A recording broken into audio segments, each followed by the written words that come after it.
One man is building a house so enormous and so absurdly lavish that it may be the ultimate symbol of our age of thirst, excess and inequality. Asking price? $500 million. Let's say you're a super wealthy single dude who just sold your company, said Niall Niami. You've just moved to LA and you don't know anybody, so you hire someone to fill your house with partiers. You want everyone to know who you are, but you don't want to talk to anybody. So you go sit in your VIP room, Mr. Niami was giving a tour, and, unlike most home tours, this one started in the nightclub. It will have multiple bars, its own coat room and LED ceilings playing images of moving clouds. Beyond the floor-to-ceiling glass walls there is a swimming pool, along with panoramic views stretching to downtown Los Angeles and Century City. The home is entering its 5th year of development. When finished this spring, it will be one of the largest private homes in America, 100,000 square feet, and, at an asking price of $500 million, will bill itself as the most expensive as well. The property has 20 bedrooms. 7 of them are in a separate building for staff. The largest bedroom is a 5,500 square foot master suite. It will have its own office, pool and kitchen like the nightclub's VIP room. It is meant to be a private retreat from the rest of the house. A scale model of the one. Credit Jacka Michaels for the New York Times. Niall Niami by the nightclub hot tub area at the one. Credit Jacka Michaels for the New York Times. The house has a commercial-size beauty salon and a lounge where the walls and ceilings are made of jellyfish aquariums.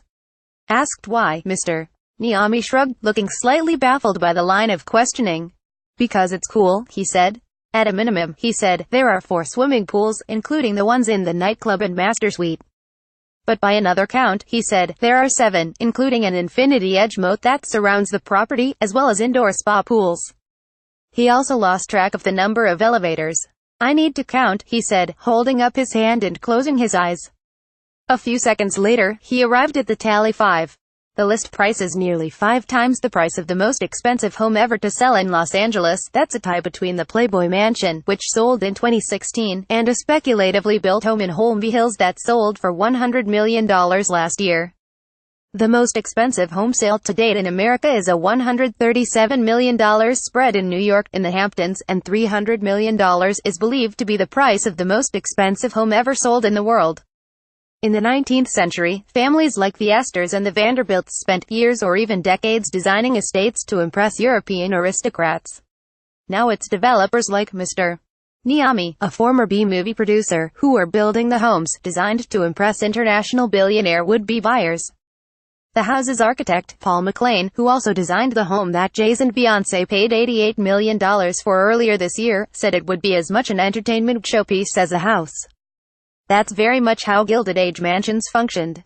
The pattern repeats itself, Mr. McLean said. But while Gilded Age mansions were built as family legacies to be passed down to future generations or endowed to universities, these tech-centric, ultra-modern glass and marble behemoths are designed for living in the moment. They come furnished, often with artwork, wine and cars. Each represents a developer's bet that an instant gratification billionaire is willing to pay more for it than almost anyone else has ever paid for a personal residence before.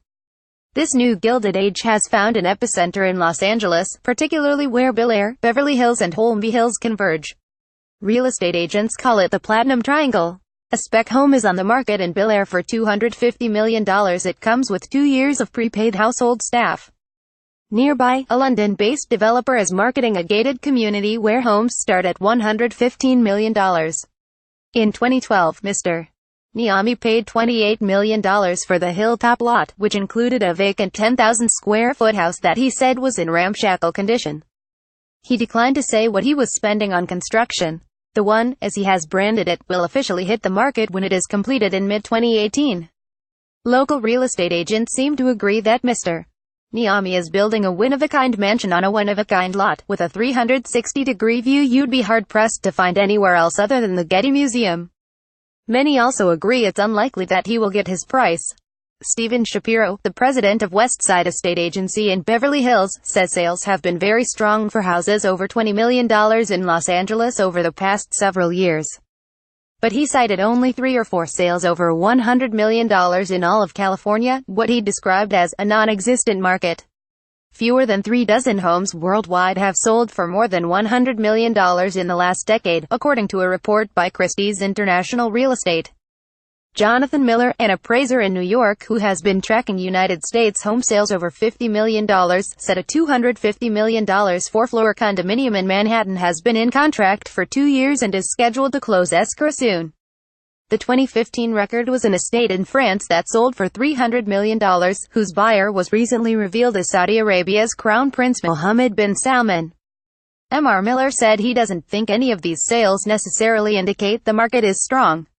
"I call this aspirational pricing," he said. "There's been nothing close to $500 million, a gold Lamborghini in the garage of the Opus, a house developed by Mr. Niami in Beverly Hills, on the market for $100 million. Credit Jacka Michaels for the New York Times. The pool in the middle of the Opus house. Credit Jacka Michaels for the New York Times. The crystal champagne room at Opus. Credit Jacka Michaels for the New York Times. A custom built-in coffee machine that can make almost every type of coffee drink at Opus. Credit Jacka Michaels for the New York Times. Credit Jacka Michaels for the New York Times. There is also a growing belief that there are more houses being built in the $100 million plus price range than there are buyers who can afford them.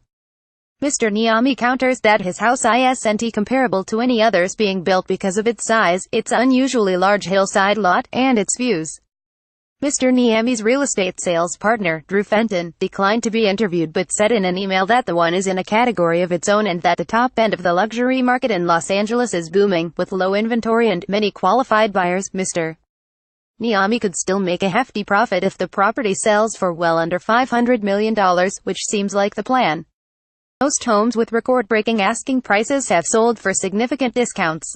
The Playboy Mansion, for example, was listed for $200 million and sold for $100 million in 2016, but this may be the pinnacle of the huge house arms race in Los Angeles. One upside, for Mr. Niami anyway, is that it's likely no one could ever again build a home of this size. It took almost 2 years to excavate the hilltop lot, with construction vehicles clogging the narrow, hilly streets.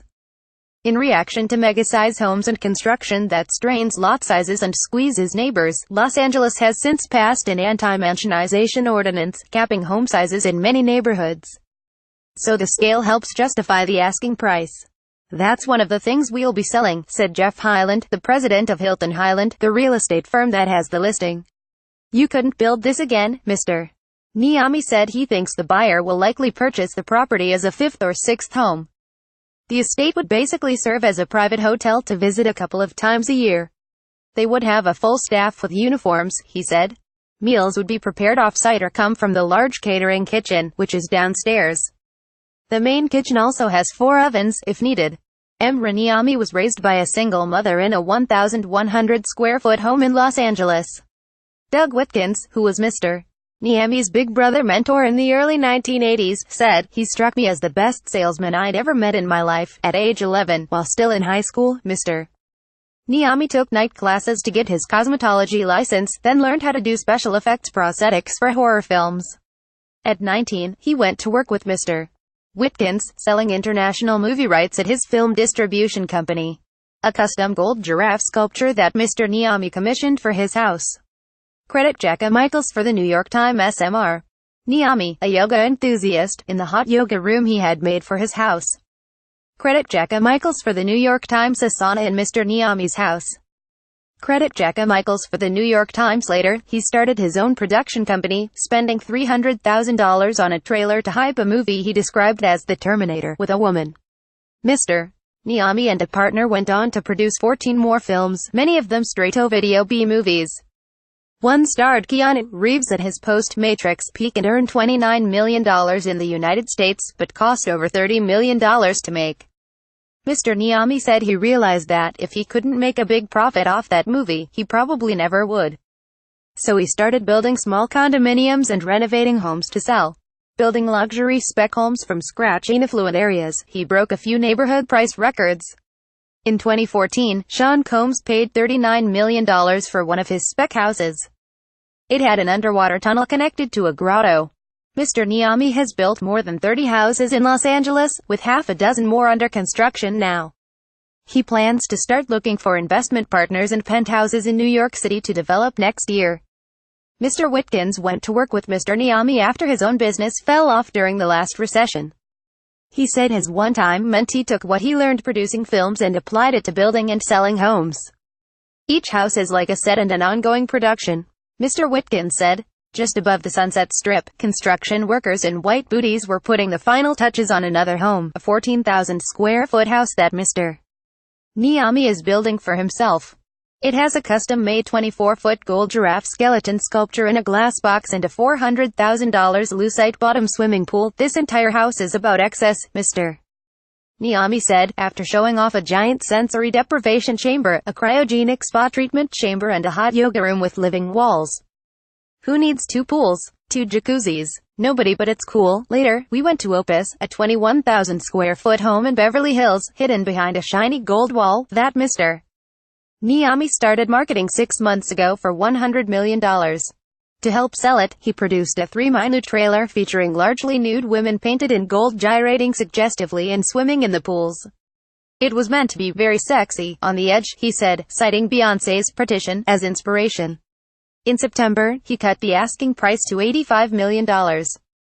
Buyers, he said, weren't actually interested in purchasing the home with the roughly $12 million worth of Lamborghinis, Rolls-Royces and Damien Hirst paintings he was going to include at the higher asking price. The house next door, built speculatively by the QVC handbag mogul Bruce Makowsky, sold in 2014 for a record $70 million to the Minecraft founder Marcus Persson. It was listed for $85 million. Mr. Niami at the one property. Credit Jacka Michaels for the New York Times. It was a balmy November afternoon and the glass walls of Opus's living room were open to the 85-foot-long infinity pool, where a bird landed to bathe itself. Mr. Niami took a chamois left behind by a maid and dusted an already spotless-looking shelf inside the champagne room, filled with $300,000 worth of crystal. Then he picked up a gold champagne holster in the shape of a machine gun and struck a kick pose. Later, Mr. Niami made cappuccinos from a wet bar's iPad-activated coffee maker and took in the panoramic view beyond the pool. It was a slightly hazy day, but there was still good visibility. It's funny, he said. A lot of the houses I do look into other houses I've done. Across the way, for example, was another modern glass mansion he built a few years ago. It looked vacant, with overgrown landscaping. Emra Niami said that the buyer, from Malaysia, paid him $40 million for the home and then promptly gutted it. That house looked like this, he said, stretching his arms out wide for emphasis. Furniture, beautiful, everything. Eventually, he said, the Department of Justice took possession of the home after the owner ran into legal trouble. It's been empty ever since. It's so sad, he said. The next day, he was still thinking about that house. In the chauffeured Mercedes van that is also his office, he scrolled through original photos of the house on a large screen mounted to the back of the driver's seat. The house had sleek white marble floors and was resplendent in black, white and gold. I want to buy it back, he said. Candace Jackson is a reporter in California.